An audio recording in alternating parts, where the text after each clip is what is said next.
మళ్ళీ చాలా మంది ఎలా ఉంటారంటేనండి, దేవుడి పక్షం వహిస్తున్నామా లేదంటే మనుషుల పక్షం వహిస్తున్నామా మీరు కూడా జాగ్రత్తగా చూసుకోండి. దేవుడు అదే చెప్తున్నాడు, నువ్వు రాజులతో కలిసి భోజనము చేయనప్పుడు ఎవరి పక్షంలో ఉన్నావో జాగ్రత్తగా చూసుకో.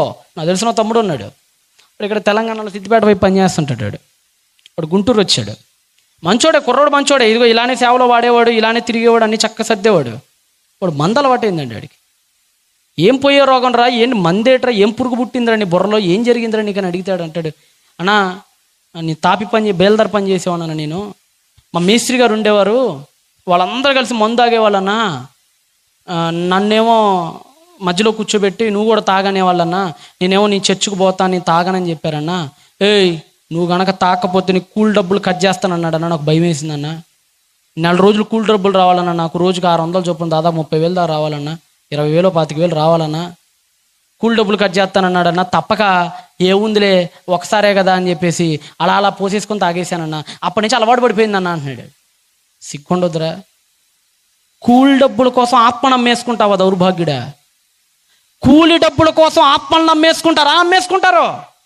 మనలో కూడా చాలామంది చూడండి, ఆదివారం ఒక 1000 రూపాయలు ఎక్స్ట్రా ఇస్తానంటే ఎంతమంది చర్చికి చెప్పండి మీరు? ఎవడిచ్చేది? పొలంవాడు, చర్చోడు కాదు. ఈరోజు అమ్మా నువ్వు పొలం పనికి రా, లేదంటే మీరు ఏ పనులకు వెళ్తున్నారో ఆ పనికి నువ్వు రా, నీకు ఈరోజు 1000 రూపాయలు ఎక్కువ ఇస్తాం అని అన్నారు అనుకోండి, మీరు ఎంతమంది చర్చికి వస్తారో చెప్పండి? రారు. ఏమన్నా అయితే ఆ 1000 రూపాయలు 200 దేవుడు మొహాన్ని కొట్టేద్దాం అనుకో కొత్త లాజిక్లు వస్తుంటాయి మనకి. మన లాజిక్లు ప్రపంచంలో ఐన్స్టీన్కి కూడా అందవు మన లాజిక్లు. 1000 రూపాయలు వచ్చినాయి కదా, 200 దేవుడు కొట్టేద్దాం, లంచం విసిరేద్దాం, 800 నేను దాచెట్టేసుకుందాం, ఆ 200 చూసిన దేవుడు నన్ను క్షమిస్తాడు. ఇది ఇలా ఉంటుంది మనతో. కానీ దానియేలు అలాంటి కాదండి పాపం. దానియేలు ఏలికతో భోజనం చెప్పినప్పుడు ఎవరి పక్షాన వహిస్తున్నావు?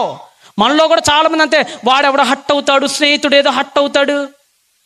ఆ మధ్య ఎవరో వాడు స్నేహితుడు ఎవడో హట్ అవుతాడని చెప్పి సినిమాలకు వెళ్ళటం, లేదంటే అరే వాళ్ళతో కలిసి తిరగలేకపోతే వీడిని దూరం పెడతారని చెప్పి వాక్యపు దూరమైన సంగతులు ఎందు మనస్సు ఉంచటం. ఈరోజు చాలామంది ఉన్నారండి. మీరు ఏ పనులకు పోతారో నాకు తెలియదు. ఇక్కడ ఉన్నోళ్ళు క్రైస్తవ సోదర సోదరీమణులారా, మీరు బేల్దార్ పనులకు వెళ్తారో, పెయింట్ పనులకు వెళ్తుంటారో, వ్యవసాయం చేస్తుంటారో, ఏ పని చేస్తారో నాకు తెలీదు. మీరు వెళ్ళే చోట పని చేసామా, ఆ రూపాయి తీసుకున్నామా, ఇంటికి వచ్చామా అన్నట్టే ఉండాలి. వాళ్ళ మాటల్లో నువ్వు మాట కలపటం, వాడు బూతులు మాట్లాడితే నువ్వు కూడా ఒక బూతు మాట్లాడతాం, వాడు ఎక్కిలిగా మాట్లాడితే ఆ ఎక్కిల్లో నువ్వు కూడా ఎక్కిలిగా నవ్వటం. ఈ పనికి మాలిన పనులు ఎప్పుడు చేయకండి. కాలేజీకి వెళ్ళే పిల్లలైనా సరే, కాలేజీకి వెళ్ళామా, చదువుకున్నామా, వచ్చామా అన్నట్టు ఉండాలి. ఆడెవడో పనికి మాలినోడు చూస్తున్నాడని ఆడాళ్ళు, ఈడెవడో పనికి మాలిన అమ్మాయినాడు గదిలెత్తుందని ఈడు, ఇలాంటి వెధవ పనులు వెధవ వ్యవహారాలు ఎప్పుడు పెట్టుకోమాకండి యవనస్తులారా.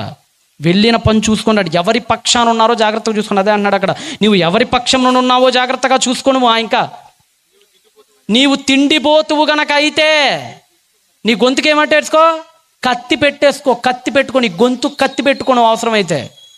ఇంకా అతని రుచిగల పదార్థముల యందు ఆశించొద్దు, వాయి మోసం చేసేస్తాయి అవి నిన్ను. కాబట్టి ఇవి గుర్తొస్తున్నాయండి దానియేలుకి. ఒరే దేవుడు రాజులతో భోజనం చేసేప్పుడు ఎవడి పక్షాన ఉన్నాడో చూసుకోమన్నాడు కదా. నేను నెబుకద్నెజరు పక్షాన ఉండను, నేను నా దేవుడి పక్షాన ఉంటానని చెప్పేసి ఆ ఆహారాన్ని అవన్నిటి తిరస్కరించారండి, చంపినా పర్లేదని చెప్పి.